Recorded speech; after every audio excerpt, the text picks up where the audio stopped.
आदरणीय दर्शकबिन नमस्कार। कार्यक्रम शिक्षा सरकारमा यहाँहरूलाई हार्दिक स्वागत गर्न चाहन्छु। म बटुकराज गिरी।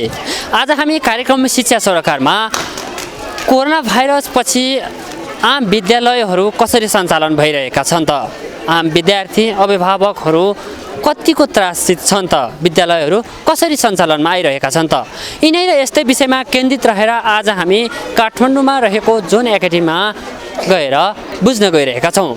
आउनुहोस् लागौँ आजको कार्यक्रमतर्फ। Good afternoon to all respected sir, parents and dear student as well as friends. अब सबैले बुझ्ने साधारण र हामीले मात्र बुझेर भएन, हामीलाई हेर्ने हजारौँ सयौँ जना तपाईँ हामी जस्तै साथीहरूले बुझुन् भनेर म अब यो कार्यक्रम नेपालीबाटै म सुरु गर्न चाहन्छु। मैले मैले अनुमति लिएँ। तपाईहरुलाई लाग्ला क्लासभित्र पढिरहँदा पढ्दै को आयो, गाडी आयो, गाडी स्कुलभित्रै गाडी आयो, गाडी सँगसँगै नौला मान्छे आए, क्यामेरा पनि आयो, ठुला स्ट्यान्डहरू पनि राखेको क्यामेरा आयो, सरहरूले भित्र बोलाउनु भयो, यहाँ राख्नुभयो। किन राखियो? प्यारेन्ट्स पनि बोलाइयो, प्यारेन्ट्स पनि आउनुभयो। किन बोलाइयो? विगतको दिनमा यत्रो 3-4 क्यामेराहरू राखेर सरहरूलाई अगाडि राखेर गरिएको थिएन होला, तर किन राख्यो भन्ने एउटा कौतूहलता जो कोहीलाई पनि लाग्न सक्छ। एउटा सानो बालकदेखि लिएर गएर वृद्धलाई पनि लाग्न सक्छ। वास्तवमा यो कार्यक्रम किन राखियो भनेर भनिरहँदाखेरि म केही छोटो कुराकानी तपाईँहरूमा आज राख्छु र अनि हाम्रो जुन कार्यक्रम हो त्यो कार्यक्रम म औपचारिक रूपमा सुरु गर्छु। किनभने किन राखियो भन्ने कुरा जो चाहिँ बुझ्नुपर्ने हुन्छ भनेर चाहिँ म छोटो भनाइ राख्न चाहन्छु। वास्तवमा नेचर प्राकृतिक भन्दा महान शक्तिशाली चिज आखिर केही छैन। त्यो हामीलाई थाहा छ, हाम्रो गुरुहरूले पनि बारम्बार हामीलाई पढाउनु भयो, भन्नुभयो। हो, यो प्राकृतिक प्रकोप, भूकम्प, बाढी पहिरो, महामारी जुन आयो त्यो एकदमै सङ्कटपूर्ण आयो। भूकम्प होस्, बाढी पहिरो होस् र केही समय अघिको त्रासमयपूर्णको कोरोना भाइरस होस्, यो एउटा सामान्य थिएन। यो अवस्था, यो स्थिति, यो परिस्थिति। अब यो परिस्थिति हामी केही समय अगाडि 2-3 महिना अगाडि जुन हामीलाई कोरोना भाइरस एउटा विश्वव्यापी रूपमा फैलियो, कोरोना भाइरस, त्यो कोरोना भाइरस यसरी फैलियो कि यस्तो भाइरस आइदियो कि हामी एकचोटि मनन गरौँ त। हामीलाई म घर जान्छु भन्दाखेरि आफ्नै जन्म दिने आमाले पनि, आफ्नै जन्म दिने बुवाले पनि, छोरा छोरी त नआइजो, तिमी नआऊ घर, तिमी त्यहीँ बस, तिमीलाई म भेट्न चाहन्न, बुवा म तपाईँलाई भेट्न चाहन्न, आमा म तपाईँलाई भेट्न चाहन्न भनेर मै आफैले भने, उहाँहरू मेरै प्यारेन्ट्सले भने, स्वाभाविक रूपमा तपाईँहरूलाई पनि पर्यो होला। त किन पर्यो? आफ्नै बुवादेखि छोरा डराउने, आमादेखि छोरी डराउने, छोराछोरी डराउने परिस्थिति आयो। किनभने अवस्थै त्यस्तो आयो। प्राकृतिक भन्दा ठुलो चिज आखिर केही रहेनछ। हो, यो प्राकृतिक प्रकोप जुन कोरोना भाइरस पछि अस्तव्यस्त बनेको सम्पूर्ण क्षेत्र, चाहे औद्योगिक क्षेत्र होस्, चाहे शैक्षिक क्षेत्र होस्, यातायात क्षेत्र होस्, सबैलाई यसले करिब 10 महिना ठप्प पार्यो। सम्झौँ त आजको ठ्याक्कै 1 वर्ष अगाडि कस्तो थियो परिस्थिति। ठ्याक्कै यो वर्षको फागुनको आज लगभग 6 गते सम्झौँ त कस्तो थियो त्रासमय यो विश्व, नेपाल। अब त्यसको ठ्याक्कै 1 वर्षपछि हामी लगभग बिस्तारै बामे सर्दैछौँ। हामीले त्यसलाई बिर्सिने प्रयास गर्दैछौँ।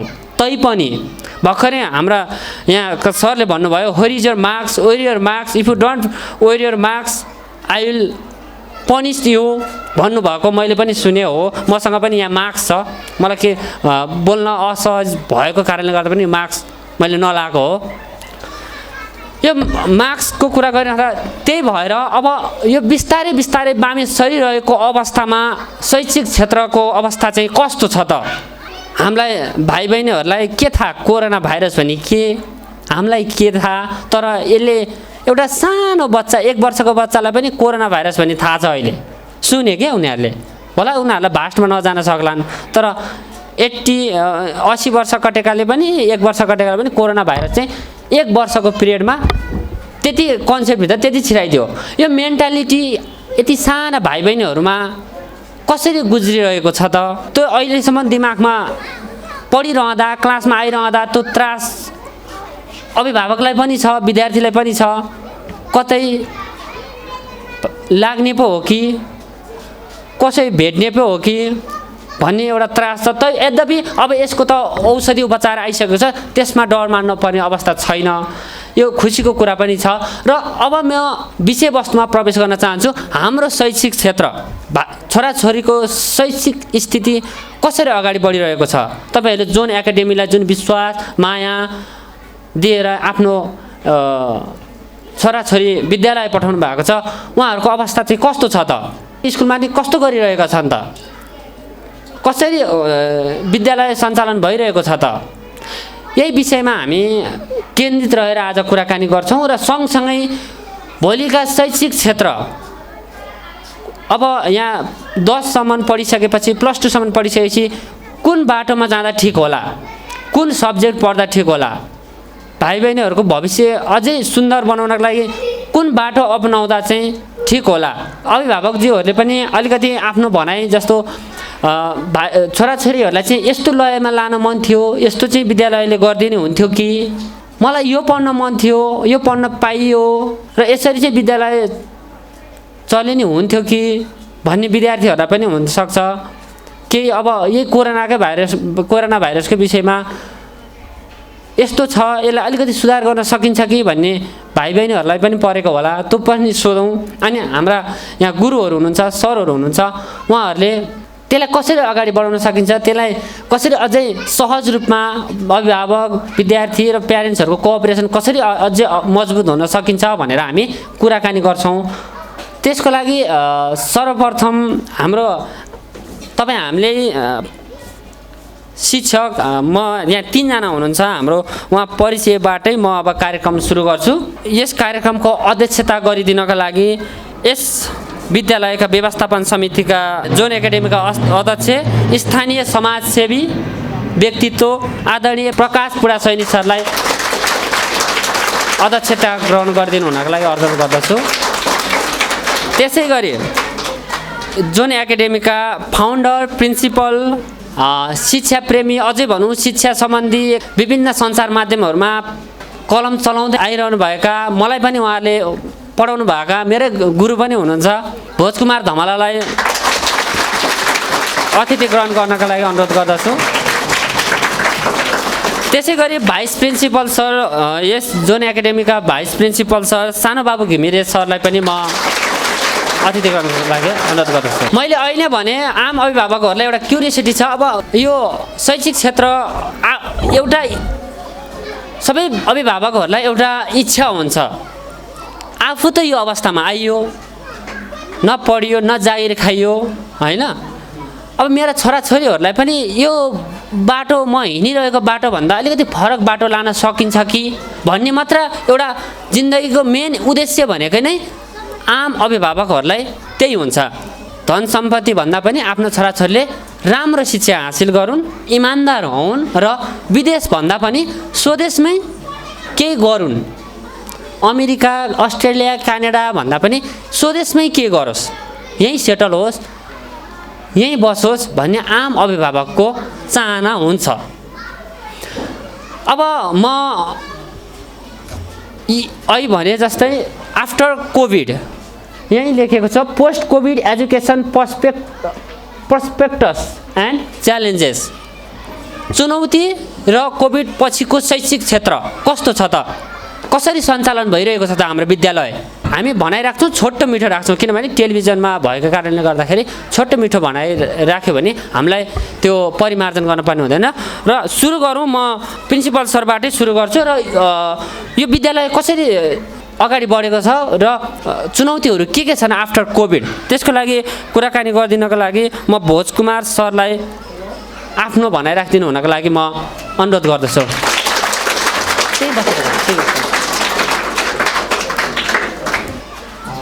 वास्तवमा हामी हिजो दिनमा साह्रै विषम अवस्थाबाट गुज्रेर आयौँ। कोभिड-19ले हरेक तह र तबकालाई, विद्यालय क्षेत्रलाई मात्र होइन, पर्यटन व्यवसाय, उद्योग यसै गरी आम तमाम काम गरी खानुपर्दा सबैलाई यसले अप्ठ्यारोमा पार्यो। हामी एकअर्कालाई भेट्न पनि डराउनु पर्ने अवस्थाबाट लगभग 8 महिनाको लामो विद्यालय बन्दाबन्दीपछि हामी अहिले पोस्ट कोभिड सिनारियोमा स्वास्थ्य सम्बन्धी मापदण्डहरूलाई अपनाउँदै हाम्रा शैक्षिक क्रियाकलापहरूलाई अगाडि बढाउन सफल भएका छौँ र यो बिचमा समयले हामीलाई सिकाउँदै गयो, हामी सिक्दै गयौँ, हामी प्रविधि मैत्री बन्यौँ। हामी घरमा बसेको बेला हामीले हाम्रा अभिभावकज्यूहरूसँग निरन्तर सम्पर्क समन्वय गरेर अनलाइन कक्षाहरूलाई हाम्रो पुताले भ्याएसम्म प्रभावकारी रूपमा सञ्चालन गर्ने जमर्को गऱ्यौँ र अब हामी सहज हुन थाल्यौँ। न्यू नर्मलको अवस्थामा आउनुपर्छ भन्ने एउटा म्यासेज दिनको निम्ति बिचका समयहरूमा हामीले सामाजिक दूरी कायम गर्दै अभिभावकज्यूहरूसँग निरन्तर विद्यालय प्राङ्गणमै छलफल र अन्तर्क्रियाहरू गऱ्यौँ। ती छलफल र अन्तर्क्रियाहरूले हामीलाई भौतिक उपस्थितिमै, विद्यार्थीको भौतिक उपस्थितिमै स्वास्थ्य सावधानीलाई अपनाएर विद्यालय सञ्चालन गर्ने म्यान्डेट प्राप्त भयो, जसअनुसार हामी अहिले कोभिड लाग्नुभन्दा अगाडिको अवस्थामा लगभग आइपुगिसकेका छौँ। यसको मतलब हामी त्यो त्रासबाट निस्किसकेका छौँ। त्यो त्रास छ तर पनि हामी आशावादी छौँ र भोलिका दिनहरूमा हामी हाम्रो स्वास्थ्यलाई मध्यनजर गर्दै हाम्रा पठन पाठनका क्रियाकलापहरूलाई हामी अगाडि बढाउनेछौँ। हामी पठन पाठनलाई मात्रै अगाडि बढाउने कुरामा जोड दिँदैनौँ। हामीले विभिन्न समयमा विभिन्न भेटघाटमा हामीले हाम्रा अभिभावकज्यूहरूलाई भन्ने गरेका छौँ कि हाम्रा नानी बाबुहरूमा रहेका प्रतिभाहरूलाई हामी स्वतस्फूर्त रूपमा अगाडि बढाउने जमर्को गर्नेछौँ र त्यो प्रतिबद्धता हामी गर्दछौँ। किनकि हाम्रा भाइ बहिनीहरू भनेका कुमालेको त्यो काँचो माटो जस्ता हुन्। यिनीहरूलाई जुन आकार हामीले दिन चाह्यौँ त्यो आकारमा बदल्न सक्ने क्षमता शिक्षक, अभिभावकज्यू र हाम्रा भाइ बहिनीहरूको अथक प्रयासमा निर्भर रहनेछ। र अभिभावकज्यूहरूले पठन पाठनको वातावरण घरमा निर्माण गरिदिनु भएको छ र त्यसलाई हामीले यहाँ होस्टेल हैसियत गरेका छौँ र भोलिका दिनहरूमा तपाईँहरूको माया, सद्भाव र प्रेम यसै गरी हामीमा रहनेछ भन्ने आशा गर्दछु। हस्, धन्यवाद भोज कुमार सरलाई। अब यो विद्यालय कसरी सञ्चालन भइरहेको छ, कठिनाइ के आइरहेको छ, अभिभावकहरूको भनाइ के छ, विद्यार्थीहरूको तर्क के छ, यो विद्यालय सञ्चालन गरिरहँदा अप्ठ्याराहरू, चुनौतीहरू के आइरहेका छन्, अलिकति प्रश्न पारिदिनको लागि यस विद्यालयका व्यवस्थापन समितिका अध्यक्ष प्रकाश सरलाई म विनम्र अनुरोध गर्दछु। अप्ठ्यारो चुनौती भन्ने कुरा यो वर्ष चाहिँ निकै नै हाम्रो व्यवस्थापनमा चाहिँ अनुभव गरेको कुराहरू। अब आगामी दिनमा पनि अप्ठ्यारा चुनौतीहरूका सामना गर्न चाहिँ हामी सकेका छौँ। यसमा चाहिँ मैले सम्पूर्ण कुरा भन्नुपर्दा जे कुरा पनि स्कुल एउटा सञ्चालन राम्रोसँग गर्नको लागि फाइनेन्सियली प्रब्लम चाहिँ एकदमै हुने रहेछ। हामीले शिक्षक शिक्षिकाहरूलाई लामो समय स्यालेरी पनि दिन सक्ने अवस्थामा केही जसरी भए पनि हामी म्यानेज गरेर अप्ठ्यारो चाहिँ धेरै नै पऱ्यो। अब सबै क्षेत्रमा कोभिडको कारणले परेको अप्ठ्यारोमा हामी पनि सामना गऱ्यौँ। अब चाहिँ बिस्तारै लाग्न सक्दैछ। अहिले चाहिँ कोभिडको कुनै त्रास पनि नभएको जस्तो अनुभव भइरहेछ। यसमा म खुसी छु। यसलाई राम्रो बनाउने हामी प्रयास गर्छौँ। धन्यवाद।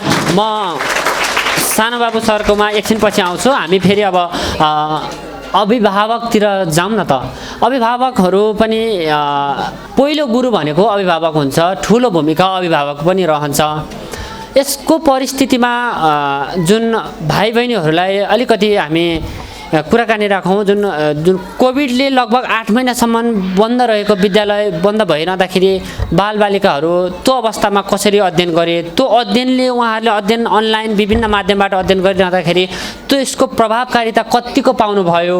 त्यसपछि बिस्तारै बिस्तारै विद्यालयहरू सञ्चालन भइरहँदाखेरि त्यसको चुनौतीहरू के छ आजभोलि, अलिकति त्रासमय छ वातावरण या छैन, र यो गर्न पाए हुन्थ्यो कि भन्ने आम अभिभावकहरूको केही भनाइ भए हात उठाएर म राखिदिनु हुनको लागि म अभिभावकज्यूहरूलाई अनुरोध गर्दछु।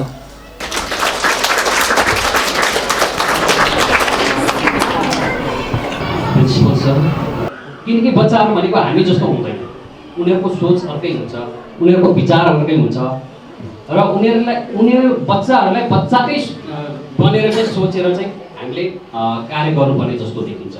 अरू त अब अरू साथीहरू पनि हुनुहुन्छ, अरू अभिभावक चाहिँ हुनुहुन्छ, उहाँले भन्नु होला। म यति भन्दै थ्याङ्क यू।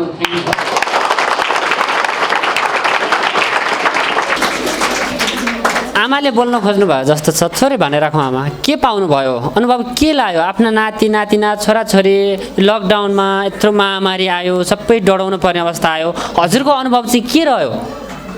आफै मन डरो पार्नुपर्छ, मलाई केही लाग्दैन भन्ने। विद्यालयले के गरिदिनु पर्थ्यो अझै? यहाँ राम्रो छ। हाम्रो सरमा आउनु भएदेखिको एकदम उज्यालो प्रकाश दिनुभएछ होइन। त्यहाँ माथि सरहरूले त्यो बेला बेलामा हामीले बोलाउनुहुन्छ, बोलाएर सबै कुरा भन्नुहुन्छ। धन्यवाद।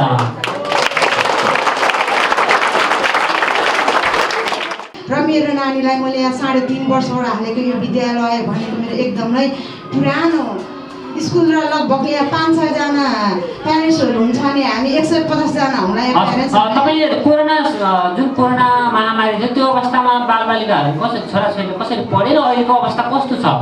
त्यतिखेर पनि हामीले जुन सरहरूसँग सल्लाह राखिरहेको थियो त्यही सल्लाहअनुसार अनलाइन चल्यौँ। अनि किताबहरू लग्यौँ अनि बाबुलाई चाहिँ घरमै मैले अनलाइन हालेन। 6मा छ छोरो चाहिँ, छोरी चाहिँ 10मा। स्कुलले जे सल्लाह दियो त्यही सल्लाहअनुसार चलिरहेछ। त्यसरी नै हो, स्कुलको सल्लाहअनुसार नै छ।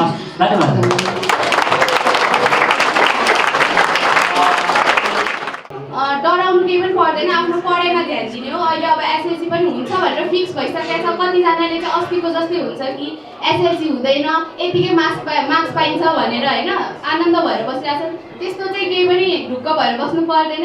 यसपालि एसएलसी हुन्छ भनेर भइसकेको छ, फिक्स भइसकेको छ होइन। राम्रोसँग पढ्नु भनेर। मेरो नाम मीमांसा आचार्य। हस्, थ्याङ्क यू बहिनी। अनलाइन क्लास पनि हाम्रो विद्यालय चाहिँ राम्ररी नै लिइरहेको थियो। सबै शिक्षकहरूले राम्ररी बुझाउनु भएको थियो। हामीले पनि राम्ररी नै बुझ्यौँ, पढ्यौँ होइन। कति विषयको त हाम्रो चाहिँ कोर्स नै सकिसकेको थियो। अनलाइन क्लासबाट नै अब अलिअलिको चाहिँ यही विद्यालयमा आएर अब कोर्स सकिरहेको छ। अहिले विद्यालय आइरहँदाखेरि कोरोनाको त्रास कतिको पाउनुहुन्छ? अहिले त खासै त्यस्तो त्रास छैन, किनभने यसको लागि चाहिँ अब रिकभर गर्नको लागि मेडिसिन पनि आइसकेको छ। अनि अहिले पहिलाको अवस्था र अहिलेको अवस्थाले हेर्ने हो भने अहिले चाहिँ दर निकै नै कम छ। सङ्क्रमित हुने मान्छेहरूको सङ्ख्या पनि निकै नै कम हुँदै गएको छ। त्यही भएर अहिले चाहिँ खासै त्यस्तो डर छैन। हस्, थ्याङ्क यू भाइ। नमस्कार, म चाहिँ सन्ध्या शङ्कर, कक्षा 8 की छात्र। पहिला धेरै नै गाह्रो थियो। कोरोनाले गर्दा हामी सबैलाई धेरै दुःख बनाएको थियो। तर पनि हाम्रो सरहरूले हामीलाई घरमै भए पनि अनलाइन क्लास भए पनि राखेर हामीलाई धेरै, हाम्रै लागि उहाँहरूले धेरै मेहनत गर्नुभयो र त्यसमा म धेरै खुसी छु। हजुरहरूलाई धेरै धेरै धन्यवाद छ।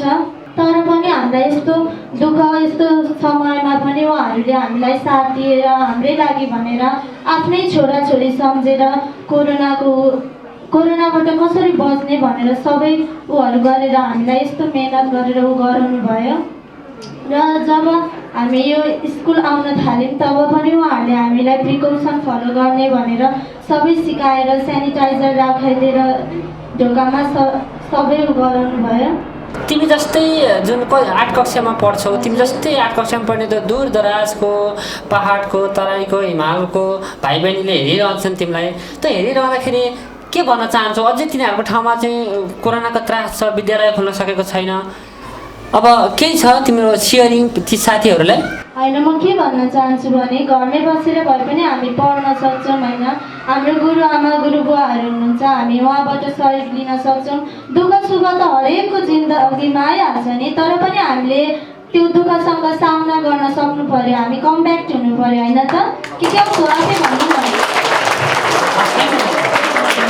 डराउनु पर्दैन, विद्यालय जानु पर्छ।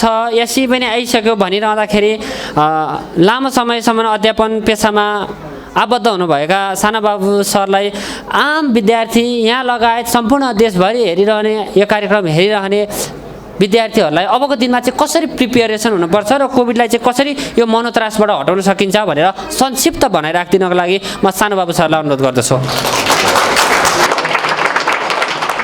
उहाँको क्वेसनलाई म थोरै समयपछि चाहिँ क्लियर गर्ने प्रतिबद्धता गर्दै अभिभावकज्यूहरूलाई त्यसरी आज जसरी आइदिनु भएको छ निरन्तर रूपमा यो आउने क्रमलाई जारी राख्दै हजुरहरूले विद्यालयमा गर्नुपर्ने योभन्दा अगाडि हामीले गर्नुपर्ने पछाडि गर्नुपर्ने कामहरू यो अगाडि गर्दा भएका चाहिँ सुधार्नुपर्ने कुराहरू के छन् ती कुराहरूलाई पनि हामीलाई चाहिँ आएर घचघचाइरहिदिनु भइदियो भने हामी हजुरहरूलाई चाहिँ सहज रूपले हाम्रा नानीहरूलाई पठन पाठनलाई कसरी अगाडि लगाउने विभिन्न क्रियाकलाप नानीहरूलाई कसरी कन्ट्रोल गराउने भन्ने बारेमा हामी जमर्को गर्ने थियो भन्ने अपेक्षा राख्छु। उहाँहरूलाई प्रतिबद्धता हजुरहरू समक्ष राख्न चाहन्छु। सँगसँगै मलाई एउटा खुसी के लाग्यो भने हामीलाई चाहिँ अझै पनि कोरोनाको अलिअलि डर छ कि भन्ने लागिरहेको थियो। हाम्रा नानीहरूले अब कोरोनाको डर छैन भनेर एउटा आत्मबल बढ्ने कुरा आत्मबल डर भएको कुरा चाहिँ जाहेर गरेका छन्। त्यसको लागि हाम्रो नानीहरूलाई धन्यवाद दिन चाहन्छु। नानीहरूको आत्मबल डर छ तर यो कोभिडले हाम्रो आत्मबललाई चाहिँ स्वीकार्न सकिरहेको छैन भन्ने कुरो विश्वव्यापी रूपमा अहिले पनि भइरहेका चाहिँ इभेन्टहरूले योसँग सम्बन्धित घटनाहरूले देखाइरहेको हुनाले अझै पनि हामी त्यसबाट चाहिँ बच्नको लागि हामीले गर्नुपर्ने उपाय सेनिटाइजर सकेसम्म सोसियल फिजिकल डिस्टेन्सका कुराहरू सेनिटाइजर युज गर्ने साबुन पानीले हात धुने यी कुराहरूलाई अझै कन्टिन्यू रूपमा चाहिँ अगाडि बढाउँदै निरन्तरता दिँदै हामी यो कोभिडबाट सकेसम्म हामी यो आइ नपरोस् जसरी आत्मबलद्वारा छ त्यो आत्मबललाई बल बनाउँदै लगेर आफूसँग आइ नपरोस् आफूले त्यो बेहोर्नु नपरोस् भन्ने अवस्थामा पुग्नको लागि हामीले गर्नुपर्ने नियमित कर्महरू के छन् तिनलाई चाहिँ निरन्तरता दियो भन्दै मेरो भनाइ अब हामी एक राउन्ड यो विषयमा चर्चा गर्छौँ कि अब वाट आफ्टर एसई एक्जाम, एसई पढिसकेपछि के गर्ने, कुन बाटोमा गयो भने चाहिँ भोलिको भविष्य सुन्दर हुन्छ, भोलि हामीले चाहिँ पढिसकेपछि आफ्नो भविष्यलाई कसरी सहजै रूपमा अगाडि बढाउन सकिन्छ, कस्तो सब्जेक्ट पढ्यो भने होला भन्ने थोरै हाम्रा यहाँ लामो समयदेखि अध्यापन गराएर आउनुभएका सरहरू हुनुहुन्छ। उहाँहरूको भनाइ सँगसँगै अभिभावकको पनि अलिकति कुराकानी राख्छौँ।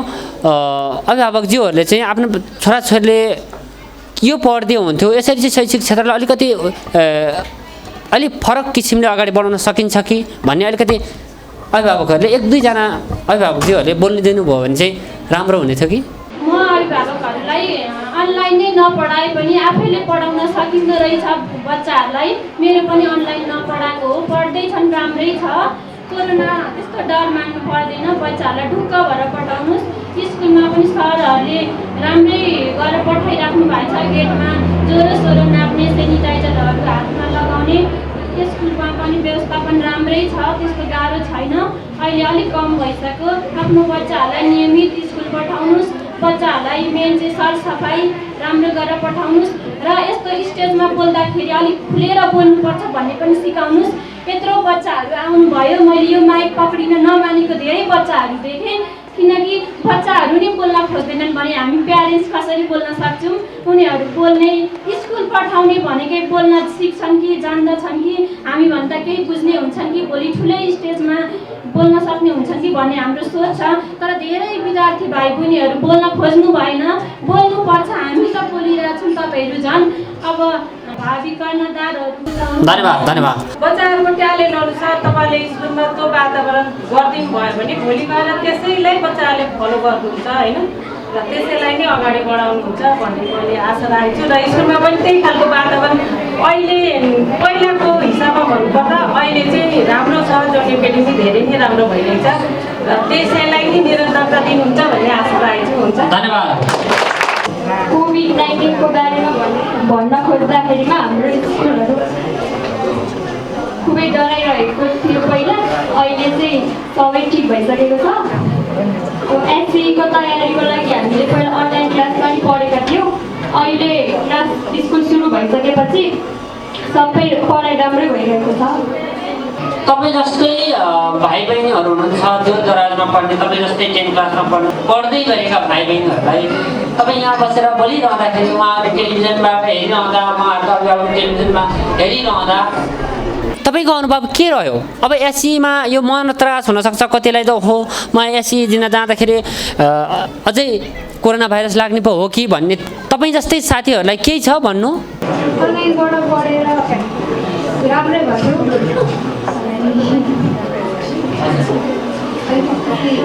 स्कुल लाग्यो अनि अहिले नि राम्रै भइरहेको छ पढाइ। डर त्रास कस्तो छ? त्यस्तो त केही पनि छैन, अहिले ठिक छ। वातावरण कस्तो छ अलिकति बताइदेऊ नि त जोन एकाडेमीको र त्यस। वातावरण एकदमै राम्रो छ, हजुर सबैले राम्रै पढाउनुहुन्छ। यो कौतूहल त के छ भने अहिले पछिल्लो समयमा आम अभिभावकज्यूहरूलाई बालबालिका नपढाए नै भएको छैन, आफ्ना छोराछोरी पढाउनै पर्ने हुन्छ। तर नेपालमा शैक्षिक बेरोजगार यति विधि छ कि धेरै छ। एससीमा वार्षिक रूपमा 4 लाखभन्दा बढीले एससी परीक्षा दिन्छन्। 11-12मा +2 6 लाख 5 लाख 6 लाखभन्दा बढीले दिन्छन्। अब त्यसै गरी स्नातक तह स्नातकोत्तर तह त कति हो कति गयो, विद्यालय गयो, पढ्यो, जान्यो, सर्टिफिकेट त आयो। अब यो सर्टिफिकेटहरू भोलि दीर्घकालीन रूपमा आफ्नो योग्यता सहजै रूपमा कुन स्तरमा चाहिँ युटिलाइज गर्न सकिन्छ, कस्तो सब्जेक्ट पढ्यो भने चाहिँ हामी मार्केटमा सहजैसँग बिक्न सक्छौँ, यसमा अभिभावक भूमिका के रहन्छ, विद्यार्थीको भूमिका के रहन सक्छ र शिक्षकको भूमिका पनि के रहन सक्छ, अलिकति प्रश्न पारिदिनको लागि म प्रिन्सिपल सर भोज सरलाई अलिकति भनाइ, आम विद्यार्थीलाई, अभिभावकलाई र यहाँको मात्र होइन त दूर दराजमा बस्ने अभिभावकलाई समेत हुने गरी आफ्नो संक्षिप्त भनाइ राख्नको लागि म विनम्र अनुरोध गर्दछु। आइरन लगाएको टाई, पेन्ट, सर्ट र झिलिक्क टल्किने जुत्ता लगाएर बोर्डिङ पढ्दैमा छोराछोरीमा संस्कार आउँछ, राम्रो आउँछ भन्ने कुरा म बोर्डिङ सञ्चालक हुँदै गर्दा पनि मान्दिनँ। घरमा आफूले त्यो वातावरण दिनुपर्छ। अभिभावकहरूको पहिलो जिम्मेवारी हो कि म मेरो छोराछोरीलाई कस्तो वातावरण दिन चाहन्छु। विद्यालयले त त्यो कुरालाई सहजीकरण गर्ने मात्रै हो। हामी त्यसको निम्ति सदैव तत्पर छौँ, लागि परिराखेकै छौँ। कुरा रह्यो हामीले दिने शिक्षा कस्तो हुन्छ। हाम्रा भाइ बहिनीहरू मैले झन्डै 19-20 वर्ष शैक्षिक क्षेत्रमा आफ्नो समय खर्च गरेको छु। अध्यापनको क्रममा ब्याचलर डिग्री पास गरेको भाइ या बहिनी जागिर खान आउनु पर्दाखेरि राम्रोसँग निवेदन लेख्न नसक्ने जनशक्ति हामीले उत्पादन गरिरहेका छौँ। देशको शिक्षा प्रणालीले अहिलेको बजार वर्तमान अवस्थालाई समेटेर पाठ्यक्रमहरू विकास गर्न सकिरहेको अवस्था हामीले बुझेका छैनौँ। जीवन सिकाउनु पर्छ र जोन एकाडेमी हाम्रा नानी बाबुहरूलाई जीवन सिकाउने कुराको निम्ति लागु परेको छ। यसमा अभिभावकको पनि त भूमिका हुन सक्ला। मैले अघि नै भने हाम्रा अभिभावकजीहरूले अथक प्रयास गर्नुभएको छ। हाम्रा मात्रै होइन, सबै अभिभावकहरूले मेरो छोरा या छोरी राम्रो होस् भन्ने चाहना राख्नुहुन्छ। यो सबैको चिन्तनको विषय हो। तर हामीले के सही वातावरण दिन सकेका छौँ? विद्यालय प्रवेश गराइदिँदा मात्रै हाम्रो जिम्मेवारी पुरा भयो? मैले भन्ने गरेको छु, विद्यालय, अभिभावक र विद्यार्थी यो ओधानको सम्बन्धमा रहन्छ। यो तीनटा खुट्टा, ओधानका तीनटा खुट्टा एउटा मात्रै बाङ्गियो भने सायद त्यसले कुनै पनि भार बोक्न सक्दैन। हामीले दिने शिक्षाले भोलिको जीवनमा हाम्रा छोराछोरीहरू, हाम्रा भाइ बहिनीहरू समाजप्रति उत्तरदायी बन्न सक्नुपर्छ।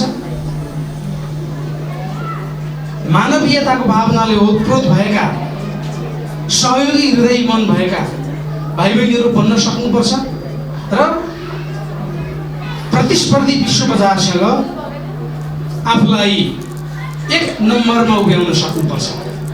र मात्र हामीले दिएको शिक्षा र हामीले गरेको लगानी सफल हुन्छ। त्यो कुरामा अभिभावकजीहरू सचेत हुनुपर्दछ। हामीले सधैँ यो कुरालाई निरन्तर रूपमा अगाडि बढाउँदै गइरहेका छौँ। थ्याङ्क यू बहुत सर। फ्युचरलाई कसरी अझै मजबुतसँग अगाडि बढाउन सकिन्छ भनेर अलिकति आम विद्यार्थीहरूलाई, विशेष विद्यार्थीहरूको लागि हुने गरी छोटो भनाइ राखिदिनको लागि म प्रकाश सरलाई विनम्र अनुरोध गर्दछु।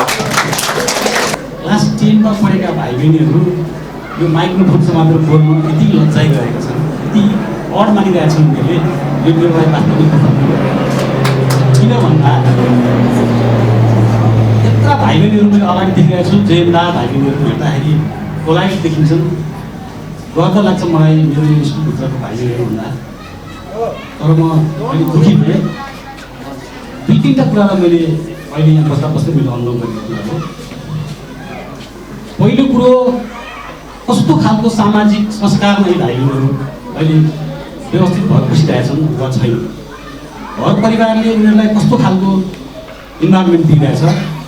प्लस स्कुलको गेटभित्र आइसकेपछि स्कुलले आधुनिक शिक्षामा बढी जोड दिएछ कि छैन, त्यो कुरा प्यारेन्टले पनि बुझ्नु पर्यो। अघि एकजना यहाँ म्यामले भन्नुभयो सबै कुरा त हामीले सिकाउँछौँ, तर यत्र बच्चाहरू नबोल्दा मलाई पनि कति नमजा लाग्यो भनेको त्यो वास्तवमा सही देखियो। किन भन्दा 10 क्लासमा पढ्ने भाइ बहिनी अब एसईको चाहिँ तयारी क्लासमा बसिरहनु भएको छ। अब तपाईँको भावी योजना के, अब के पढ्ने विचार छ भन्दा वाक्कमा वाक्क भएर बस्नु। त्यो भनेको भाइ बहिनीहरूको त्यो मैले राम्रो चाहिँ मैले लाइन देखेँ। किन भन्दा अब म 2-3 महिनापछि चाहिँ अब म एसई एक्जाम दिएर म कलेज लिएर पढ्न जाँदैछु, अब म यो बन्ने मेरो चाहना छ भनेर भन्ने एउटा चाहिँ नसक्ने भाइ बहिनी थिए। कसरी तिमीहरूको चाहिँ यो एजुकेसन लेभल चाहिँ हाई भएर जान्छ र भन्न त। त्यस कारणले मैले भन्नु खोजेको कुरा के भने, एक घरको इन्भाइरोमेन्ट कस्तो छ, उनीहरू कस्तो समाजभित्र चाहिँ उनीहरू खेलमेल गर्छन्, घुलमिल कस्ता कस्ता साथीहरूको सङ्गत छन्, कस्ता कुराहरू साथी सङ्गतद्वारा सिकिरहेका छन्।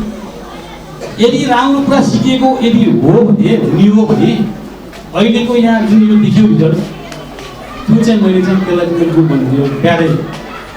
त्यस कारणले उनीहरूको चाहिँ पहिलो कुरो समाज, त्यसपछि घर परिवार र साथी सङ्गति चाहिँ के कता छन् त्यो कुरा गरिसकेपछि स्कुलको गेटभित्र छिरिसकेपछि हाम्रो प्रिन्सिपल सर हुन्छ, हजुरहरूले डाइरेक्ट उहाँहरूलाई क्वेसन गर्न सक्नुहुन्छ, तपाईँहरूले अहिले आधुनिक शिक्षालाई बढी बल दिनुभएको छ कि छैन। मेरो बच्चा अहिले भाइ बहिनीहरू 10 क्लासमा, म अरू क्लासको त मैले नामै लिउँ न, जब 10 क्लासमा पढ्ने 16 वर्षमा करिब पुग्न लाग्यो होला, उनीहरूलाई एउटा माइक्रोफोन समातेर एउटा चाहिँ कोरोनाको सम्बन्धी पनि भन्न नआउनु भनेको चाहिँ तिमीहरूले कति पीडाले यो कोरोना, अभिभावकले कति पीडाले एउटा व्यवसाय गर्ने होला, मजदुरी गर्ने होला, एउटा गाडी चलाउने प्यारेन्ट्स केही होला, उनीहरूलाई कति असर पऱ्यो। कोही एउटा व्यवसायको फर्निचर चलाउने होला, कोही ग्यारेज चलाउने होला होइन, कोही त अब शान्तिको केही लेभलले पनि यसले त नराम्रो असर परेको छ। तर उनीहरूले अहिले यहाँ प्रस्तुति गर्न नसक्नु, आफ्नो दुःखको कुरा हामीसँग मार्गको कार्यक्रममा भन्न नसक्नु, यो मेरो लागि दुःखद कुरा हो। त्यस कारणले म विशेष गरी अभिभावकहरूलाई के भन्न चाहन्छु भने, स्कुलले गर्नुपर्ने कुराहरूमा हामी बसेर के कति गर्न सकेका छौँ भन्ने कुरो अहिले हामीले यति गरिसक्यौँ यति गर्दैछौँ भन्ने कुरा भन्नुभन्दाखेरि आधुनिक शिक्षालाई स्कुलले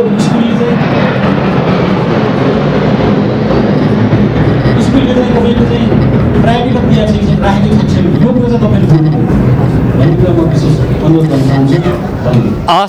म अन्तिममा आइसकेँ। अब म संक्षिप्त भनाइराखिदिनका लागि अहिले भनिरहँदाखेरि भाइ बहिनीहरूलाई गाली गरिरहँदाखेरि जति हामी भाइ बहिनीहरूलाई भनिरहन्छौँ हो वास्तवमा पढेर मात्र हुँदैन, त्यसलाई कसरी युटिलाइज गर्नुपर्छ भन्ने तपाईँहरूको पनि जिम्मेवारी हो। तपाईँहरूको जति जिम्मेवारी हुन्छ आम जिम्मेवारी त्योभन्दा बढी अभिभावकको पनि हुन्छ र टिचरको पनि हुन्छ। अहिले यस्तो परिस्थिति आइपुग्यो कि यो मोडर्न सोसाइटीले मोडर्न टेक्नोलोजीले त हामी आम विद्यार्थी भाइ बहिनी लगायत साना साना जो 5-6 महिनाको बालबालिकालाई भाइ बहिनीहरूलाई अहिले मोबाइलमा कार्टुन नदेखाइकन मोबाइलमा फोटो नदेखाइकन मोबाइलै नदेखिकन उसले खानै खाँदैन हो कि होइन।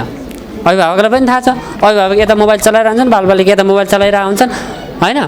अब यस्तै आइसक्यो कि अब त्यहाँ अभिभावकलाई पनि त्यति रेस्पोन्सिबिलिटी देख्दिनँ म चाहिँ, किनभने अब बालबालिकाले मान्दैनन्। अब त्यो नमानिसकेपछि कति भन्ने यो समस्या अभिभावकमा पनि छ। अलिकति अभिभावकले पनि आफ्नो भूमिका अझै मजबुतसँग राखिदिनु भयो भने अझै बालबालिका लागि फाइदा हुन सक्छ। म अन्तिममा छोटो भनेर राखिदिनको लागि सानो बाबु सरलाई अब विद्यार्थीलाई मात्र भनिरहँदाखेरि यो मोबाइल कम्प्युटरमा धेरै इन्गेज भएको देखिन्छ। यसलाई समाधान गर्नको लागि चाहिँ के गर्नु पर्ला, यसमा विद्यार्थीको अभिभावकको भूमिका सँगसँगै हजुरहरूको भूमिका के रहन्छ? यहीँबाट क्लोजिङ गरिदिन्छ। कारणले गर्दा अहिले धेरै समय त्यतातिर दियो कि दिएको हो कि भन्ने खालको कुरा गर्नु वास्तविकता त्यो पनि हो। अलिकति के भइदियो भने मोबाइलसँग विद्यार्थी नजिक पार्नै पर्ने, स्कुलले पनि विद्यार्थीले मोबाइल उपलब्ध गराइदिनुहोस् भन्नुपर्ने, अनि अभिभावकले पनि स्कुलले भनेको छ गर्नुपर्ने। त्यो कारणले कोभिडको कारणले भयो हामीले अनलाइन क्लास गऱ्यौँ। अनलाइन क्लासको कारणले गर्दा त्योभन्दा अर्को विकल्प थिएन। तर भइदियो के त भन्दा हाम्रा नानीहरूले त्यो कुरोलाई क्रिएटिभ कुरोमा चाहिँ लाने कुरो त सधैँ थियो, त्यसलाई अलिकति थोरै उनीहरूले आफ्नो चाहिँ गेम खेल्ने मनोरञ्जनको साधनको रूपमा अथवा गेम खेल्ने मेटेरियल उसको रूपमा चाहिँ अलिक बढी लिए कि भन्ने मलाई परेको छ। हामी सबै अभिभावकलाई अथवा चाहिँ टिचरहरूलाई पनि त्यो परेको छ, स्वयं विद्यार्थीमा पनि त्यो परेको छ भन्ने मलाई लाग्छ। त्यसो भएको हुनाले के भने अहिलेसम्म ती कुराहरूमा अब त्यतिखेर के हो, फेरि विद्यार्थी सबै समय घरै बस्नुहोस् भन्ने अपेक्षाले गर्दा मोबाइल दिनुपर्ने थियो, किनकि त्यो सिचुएसनै थिएन। त्यसो भएको हुनाले अब विद्यार्थी लगभग ठुलो क्लासको विद्यार्थी अलि बिहानको समयदेखि अथवा सानो क्लासको विद्यार्थी पनि हामीसँग 9:30 बजीदेखि लगभग 4 बजीसम्म सबै विद्यार्थी हामीसँग छन्। त्यसले गर्दा मोबाइलसँगको एट्याचमेन्ट अलिक कम भएको छ र त्यो सँगसँगै घरमा पुग्दा पनि अभिभावकले अब मोबाइल चाहिँ दिँदै नदिने भन्दा नि उनीहरूलाई चाहिँ के को लागि चाहिएको, कहिले पठन पाठनको लागि पनि मोबाइल चाहिने हुन्छ। त्यसो भएकोले उसको कुरो के हो, मोबाइलको उसको माग के को लागि छ त्यो कुरो बुझेर उपलब्ध गराइदिनु। उनीहरूलाई क्रिएटिभ कामको लागि हो भने उनीहरूलाई दिनु होला, अझै पनि दिनुपर्छ हामीले। र खेल्ने नै कुरालाई हो भने अब खेल्ने कुरा भन्दा पढ्ने कुरा चाहिँ महत्त्वपूर्ण कुरा हो भन्ने कुरा बुझाएर हामी स्कुलबाट पनि त्यो प्रयत्न गरिरहेछौँ। हजुरहरूले यसलाई अझ पढ्ने कुरामा क्रिएटिभ काममा तिमीले यसलाई लगाऊ, होइन भने यो कुरालाई कम गर्नुपर्छ। कम त अझै गर्दै गएका छन्, समयले पनि पाबन्दीले पनि यिनीहरूलाई त्यो उपलब्ध गराएको छैन। तथापि के छ भने त्यसलाई अझ क्रिएटिभ काममा लगाउने प्रयत्न गर्दै हुनु भन्ने अनुरोध गर्दै मेरो भनेको छ। हस्, थ्याङ्क यू सर। यस्तो अवस्थामा शैक्षिक अवस्था कस्तो छ त, विद्यार्थीहरू अभिभावकहरूको भनाइ के छ त, यस्तै विषयमा केन्द्रित रहेर आज हामीले कार्यक्रम शिक्षा सरकारमा विशेष बहस गऱ्यौँ। आगामी साता विभिन्न विषय र व्यक्तिसँग आउने जमर्कोको साथ आज हामी कार्यक्रम शिक्षा सरकारबाट बिदा चाहन चाहन्छौँ। हस् त, नमस्ते।